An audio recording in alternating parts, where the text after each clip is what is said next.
Welcome back to Audiobooks by H.G. Schuler. Earth Chronicles, Book 1, The Fifth Pinnacle, Chapter 9. The clock had just touched 1:30 in the afternoon, and the sun was on high beam, flashing off the numerous cars and window fronts of downtown Lexington. In front of his immediate view, Carter could see a crowd of people gathered at a bus stop. Beyond them, he has a triangular glimpse of the Hub Coffee shop. Dropping off the curb, he takes advantage of an opening in the traffic. Stepping swiftly, he sprints, unwavering and with grit, across the street. Once on the other side, he slows down, looking back at the thoroughfare, and walks in silence for a half-block farther. Just outside the Hub, he nods his head in recognition of a couple of teenage girls. They are puffing cigarettes and talking slow in a lazy, country, deep southern drawl. He maneuvers around another girl who is too busy looking into her phone to move out of the way. Finally, he pushes open the door, his eyes already roving, searching the room for who is now officially the love of his life, Jen.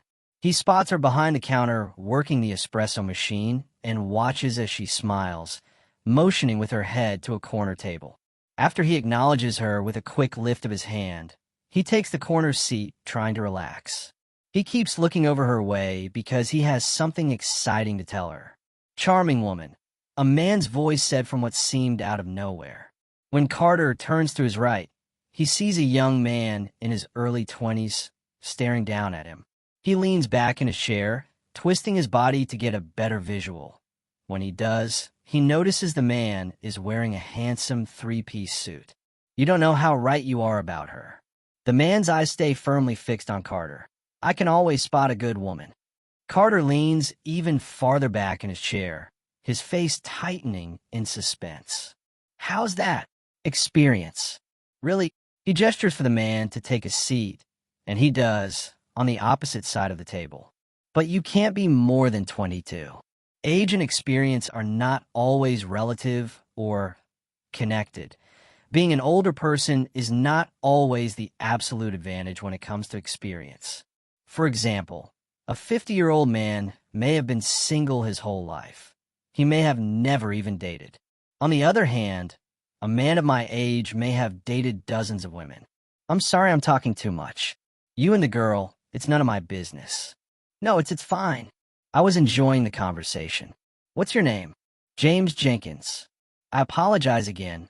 I seem to have made myself at home. I'm Carter. Carter's face naturally tilts upwards. Where are you from, James? Not Lexington. That's obvious. Nice to meet you, Carter. He moves his hand across the table, and the two men shake. Originally, I'm from across the water in England. Most of my life's been lived here, though. First New York, now Tallahassee.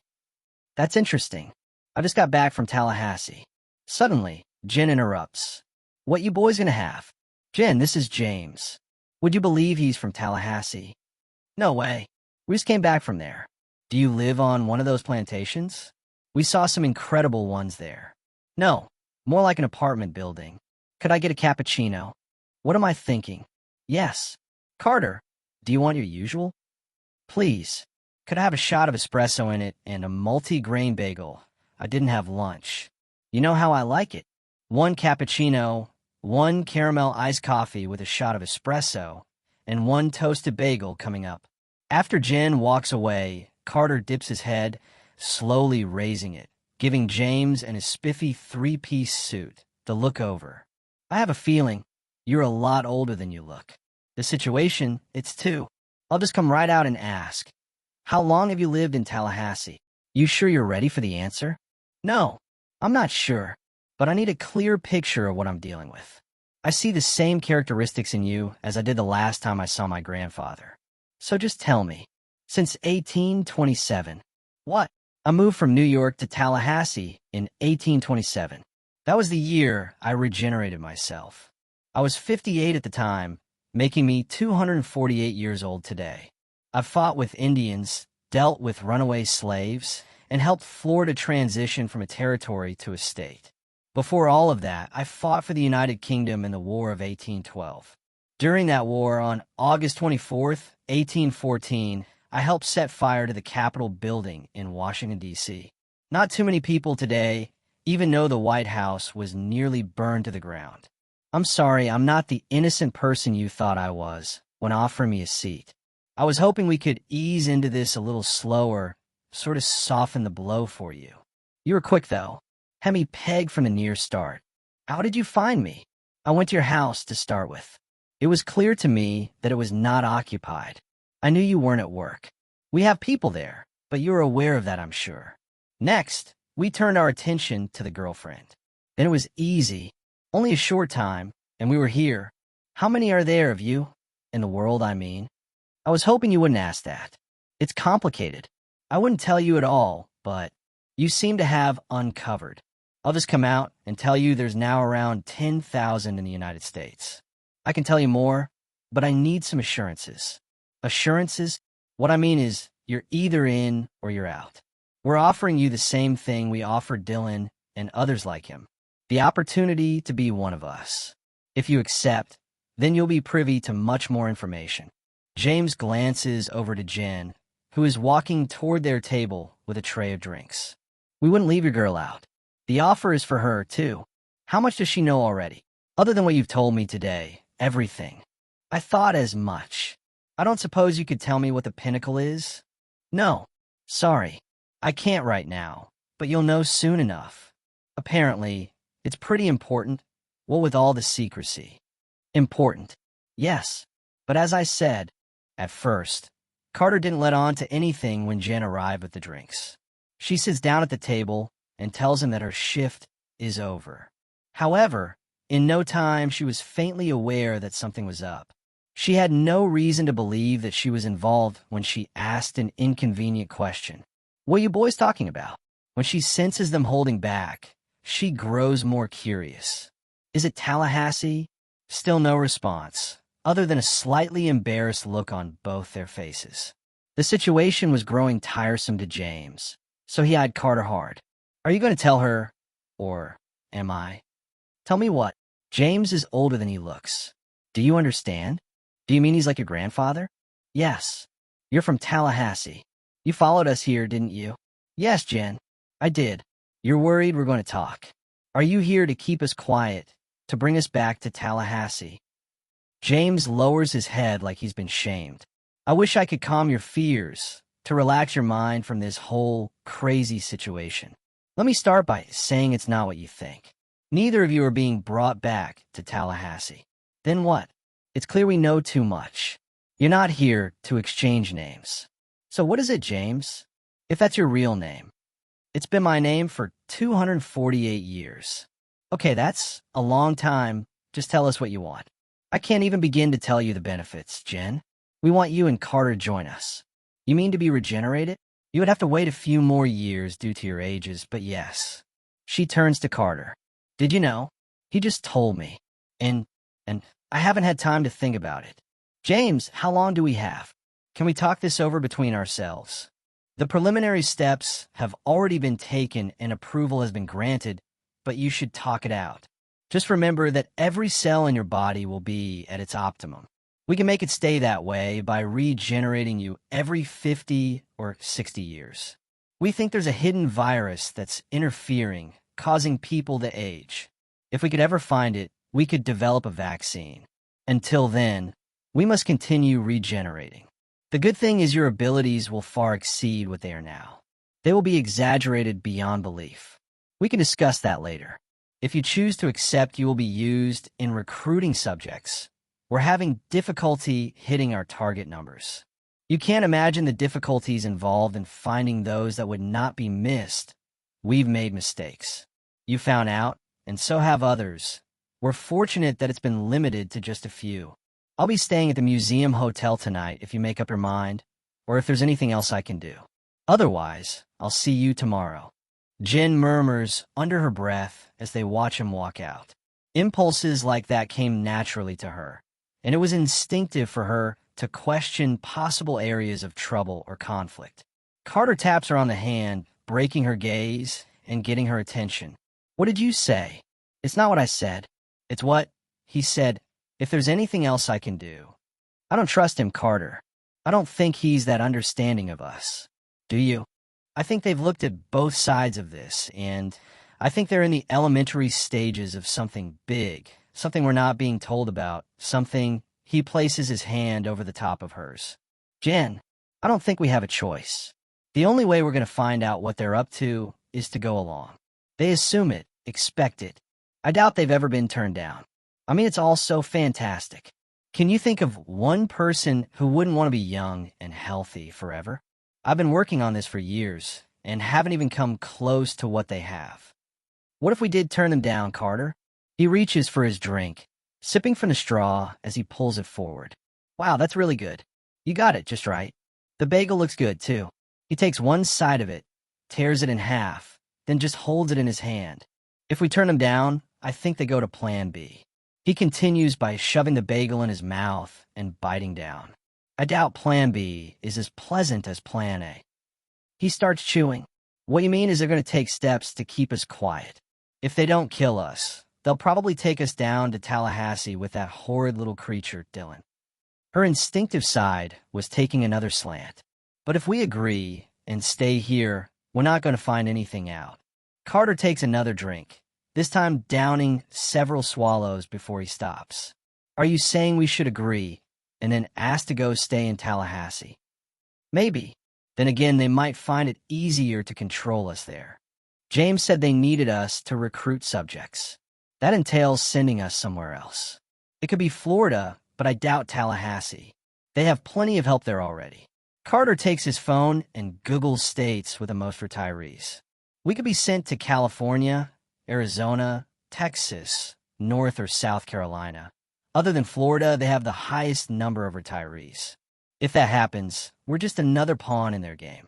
I have an idea. Ideas are what we need. Let's hear it. What if we agree but insist on seeing your grandfather first? You think we can learn something from him, don't you? I think we can learn a lot from him. That afternoon, Carter and Jen walk past a few solo art exhibitions just outside the museum hotel. The site and surrounding area have specially commissioned work by some of the art world's most exciting artists. They continue past huge columns of molded concrete shooting out of marble foundations. Farther inside, they find more than 7,000 feet of exhibition space, filled with contemporary art and rotating cultural programming for guests to sink their eyes into.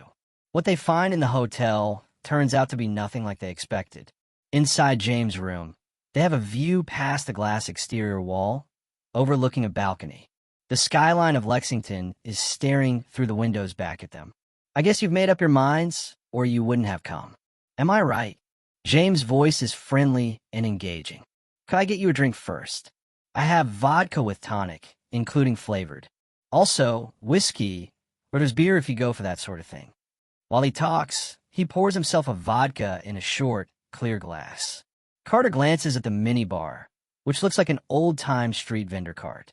It has two large black wheels with red spokes. Maybe later. James, Jen and I want to thank you for your offer. We are happy to accept it. How can I find the words? We are thrilled to be included in the Regeneration Project. Our energy levels were soaring after you left earlier today. The magnitude of what's taking place, though, I'm sure whoever your leaders are, surely you've discussed accountability. The world as we know it is going to change, and much sooner rather than later. Accountability, responsibility, liability, answerability, all these words apply and have already been considered. You and Jen are not the silent type. You speak up, and I like that. You'll be of great use to us. There's the matter of where we need you the most. We've been sending recruits like yourselves and a pretty big contingent of regenerated ones out west, Texas, Arizona, California, and so on. I'll give you the option of staying here if you like. If you decide to stay, we would prefer you to move in here at the Museum Hotel. We own it, along with 6 others. I notice you have raspberry tonic, Jen says, while repositioning herself on the sofa and pointing at the minibar. Could I have a glass with a little vodka? Would you mind telling us about any other options, too? You were talking about where you might be sent? Yes. James takes a glass from the corner of the bar, scoops ice into it, pours in 1/4 vodka and 3/4 tonic, then hands it over. If you want to stay in Kentucky, we could send you to Louisville. We own the museum hotel there as well. Also in Nashville, Cincinnati, and Oklahoma City. Then there's Durham, North Carolina, and Bentonville, Arkansas. We could use you in Florida also if that's what you would like. There are massive amounts of retirees in the Sunshine State. Retirees make up most regenerated ones. But it's not necessary for you to go to Florida. It's up to you. I'll take that drink now, if you don't mind. Sure, Carter. What's your pleasure? 2 fingers of wild turkey on the rocks. There's something else I would like also. If it's not here, I can send for room service. That won't be necessary. Jen and I talked it over. We would like to visit my grandfather. We haven't seen him in months. Afterward, you can send us wherever you need us the most. Florida, Carolina, doesn't matter. You seem compelled. We need to know he's okay. I'll have to make a phone call. Make sure they understand that we insist. We can't move forward without knowing, seeing for ourselves, what's happened to him. Beforehand, we had reasons for hiding him. Good reasons. I hope you understand that, Carter. Tell me you do. Suddenly, during conversation, James' face chills with concern. Instantly, it loses color with a blank, trapped look stamped into it. He looks to his left, sensing someone approaching. The stranger had entered the room with all the characteristics of his profession. Part messenger, part bodyguard, and part cold-blooded killer. James pours 2 more fingers into his drink. How did you get in, Jack? Old Jack steps from the shadows farther into the room. At the minibar, he stops, unscrewing the vodka bottle. You never had guards worth a damn, James. He snatches the bottle up to his mouth, like the vulgar man that he is, hesitating, the bottle floating in front of his mouth. You need to be more careful. He tilts the bottle up, downing several huge swallows. Did you kill them? No, but don't go expecting any help. The 2 of them are in a pretty deep sleep right now. I suppose I should thank you for that. You can thank Mr. Lett. Lightning quick, old Jack pulls a Bowie knife from its sheath and points it straight at the face of James. I would have cut their throats and watched them bleed out, and you know that. He turns the bottle up again while still pointing the knife. The stout liquid is now running down his cheeks. Bubbles are splashing around the clear round container until it's near empty. After he finishes it off, he rattles the minibar, slamming the bottle down doggedly hard. You've been a bad one, James. If you don't end it now, there'll be a requital. Old Jack's voice is veering upwards. You can't win. Mr. Lett knows what you're up to. It's time, can't you see that? The world has been dying freaking long enough. James looks away, wincing. Soon he turns, glancing at Carter and Jen, his face now covered with humility. He shakes his head in disbelief, wishing the pair were not present to hear the conversation. In their eyes, he can see doubt and questions about what his purposes might be. There's fear in them, too. Fear of old Jack, of what he's capable of, and fear of Mr. Lett, whom they have only now been made aware of.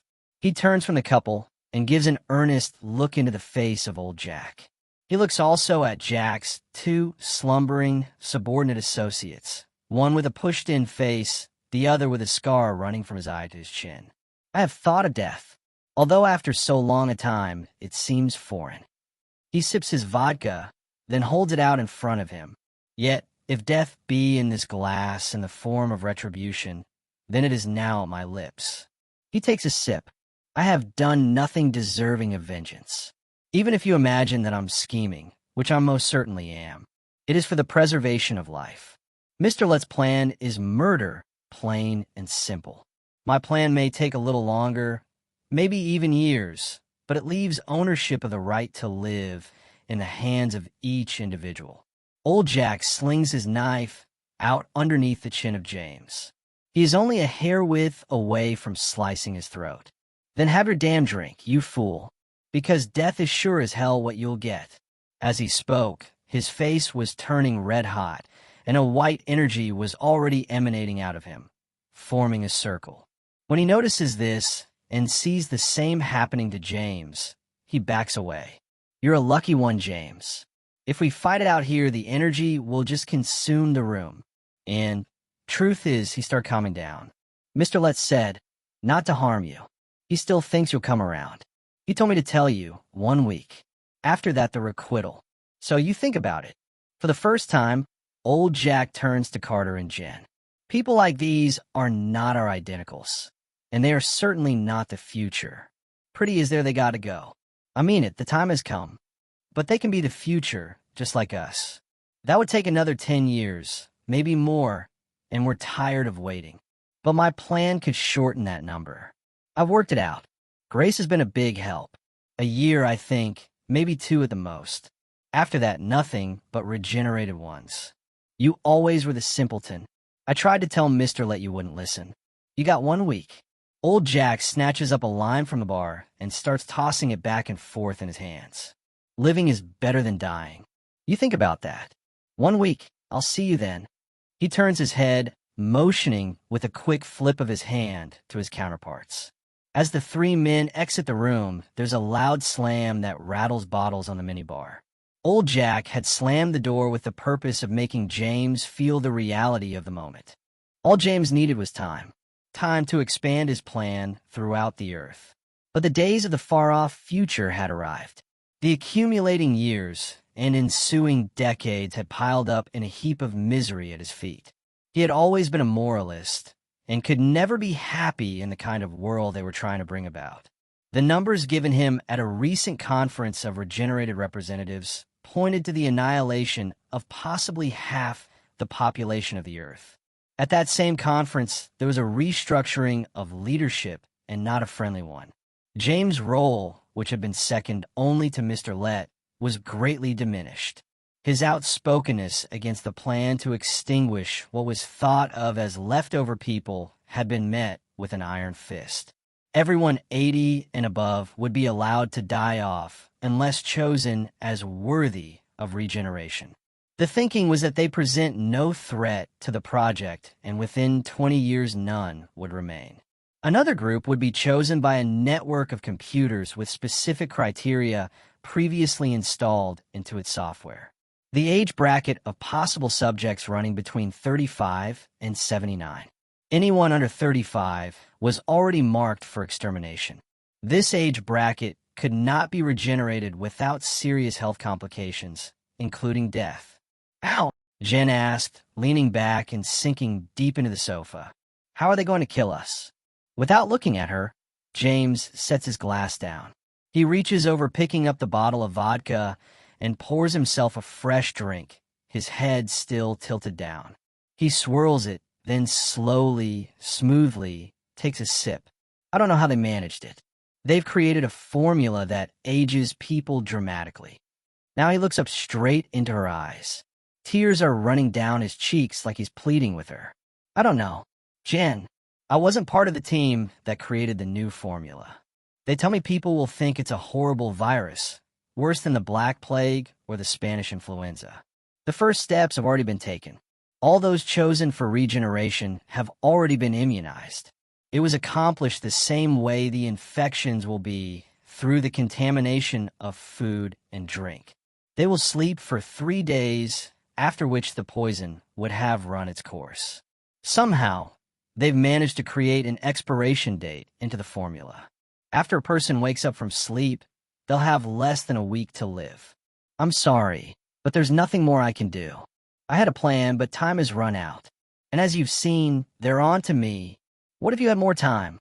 Carter asked. You heard what Jack said. 1 week. There's no negotiating.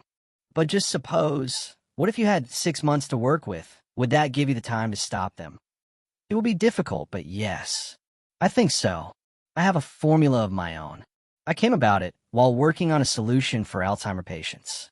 My work was a complete failure, but I ended up with a formula that can wipe out a person's memory. I didn't think it would ever be worth a dime.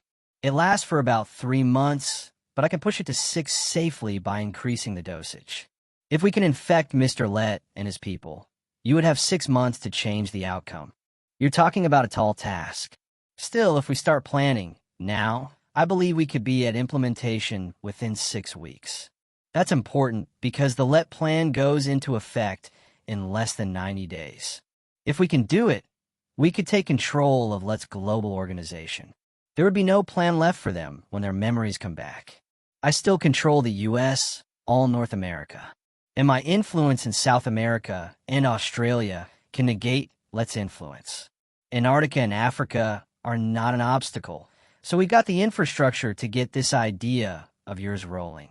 The European nations and Asia will be our biggest challenge. But I know some pretty influential people there who aren't too keen on Let's Plan. James walks with drink in hand to the edge of the room where the furniture slopes away. He stands in front of the exterior glass wall overlooking Lexington. Have you two ever been to Myrtle Beach? You've made it through Chapter 9. See you at Chapter 10 of the 5th Pinnacle, Book 1. Earth Chronicles sci-fi thriller series by H.G. Schuler. Only on YouTube in audio form.